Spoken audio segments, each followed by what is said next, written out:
আমি আবারও চলে এসেছি বংবিহারীর তরফ থেকে। তোমরা সবাই কেমন আছো?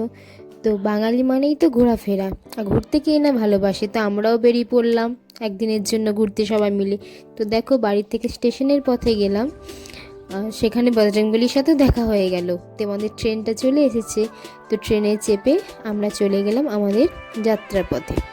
তো এখানে অনেকগুলো ট্রেন পাল্টিয়ে গিয়েছিলাম আমরা। তো দেখো, যাত্রার পথে তো একটু টুকিটাকি কিছু সবাইকে খেতেই হয় ট্রেনে। তো আমরা কিছু স্ন্যাক্স কিনে নিয়েছিলাম এখানে। আর দেখো, এখানে ট্রেনটা ছাড়বে। তো ট্রেনটা ছেড়ে দিয়েছে এবার। আর প্রাকৃতিক সৌন্দর্য দেখতে দেখতে আমরা চললাম। আর ট্রেনে চড়তে কে না ভালোবাসে, আর প্রাকৃতিক সৌন্দর্য ট্রেনে বা কে না দেখতে ভালোবাসে বলো। আর এখানে দেখো, সবুজ ধান ক্ষেতের মধ্যে যখন ট্রেনটা যাচ্ছিল তখন দেখতে অসম্ভব সুন্দর লাগছিল। তো এখানে আমরা পরপর অনেকগুলো যেহেতু ট্রেন পাল্টিছিলাম, তো অনেকগুলোই প্ল্যাটফর্ম এবং কিছু কিছু ট্রেনও আমরা এখানে দেখেছিলাম। তো দেখো, আজকে আমরা যে জায়গাটাতে চলে এসেছি, নবদ্বীপ ধাম, বাঙালির সবথেকে প্রিয় জায়গা নবদ্বীপ আর মায়াপুর। তো এখানে নবদ্বীপের খেয়াঘাটে আমরা পৌঁছে গেছি। আর খেয়াঘাটে পৌঁছিয়ে দিলাম এপার থেকে ওপারে যেহেতু যেতে হবে, সেহেতু আমরা নৌকাতে করে যাচ্ছিলাম। এখানে লঞ্চও ছিল, কিন্তু আমরা লঞ্চে চাপিনি। নৌকাতে করে এপার থেকে ওপার যাওয়ার রাস্তাটা ছিল, সেটা খুব অতি মনোরম দৃশ্য ছিল। আর দেখো, যাওয়ার পথে আমরা মন্দিরের চূড়াটাও দেখতে পেয়েছিলাম। তো আমি তো খুব এক্সাইটেড ছিলাম, এটা আমার প্রথম মায়াপুর যাত্রা ছিল। তো আমরা খেয়াঘাটের ওপারে পৌঁছে গেলাম।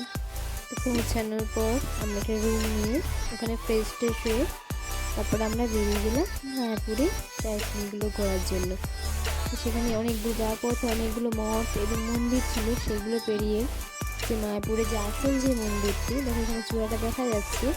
তো এখানে দূর থেকে কাছ থেকে মনে হচ্ছে চূড়াটা খুব কাছেই, তবে কিন্তু অনেকটাই আমাদেরকে হেঁটে হেঁটে যেতে হয়েছিল। তো এরপরে পৌঁছে গেলাম মন্দিরের পুরো সামনে একদম গেটটাতে। তো দেখো, এখানে আমরা গেটের মধ্যে ঢুকছি, আর তখন ভিড়ও ছিল, মোটামুটি খুব ভিড় ছিল। তো এখানে খুব সুন্দর ব্যবস্থাও ছিল। মন্দিরটা জায়গাটা অনেকটা বড়, এটা পৃথিবীর বিশ্বের মধ্যে সব থেকে বড় মন্দির এখানে তৈরি হচ্ছিল, তখন সেটা কাজ হচ্ছিল। আর এখানে দেখো, অখণ্ড হরিনাম সংকীর্তন হয় সর্বপ্রথম। আর খুব সুন্দর এখানে বসে ছিলাম আমরা এখানে। তো দেখো দেখো, ফোয়ারাও ছিল, অনেকগুলো গাছও ছিল। তো দৃশ্যটা খুবই সুন্দর ছিল এখানে। আর যেহেতু মন্দির, তো এখানে সবসময় হরিনাম সংকীর্তন, খুব চারিদিকে লোকের পুরো কোলাহল না, খুব শান্তির জায়গা। এখানে গেলে মায়াপুর মানেই তো হচ্ছে শান্তিপুর একদম, মানে মায়ের মধ্যে তুমি মিশে যাবে এরকম জায়গা। তো এখানে আমরা ভোগও খেয়েছিলাম।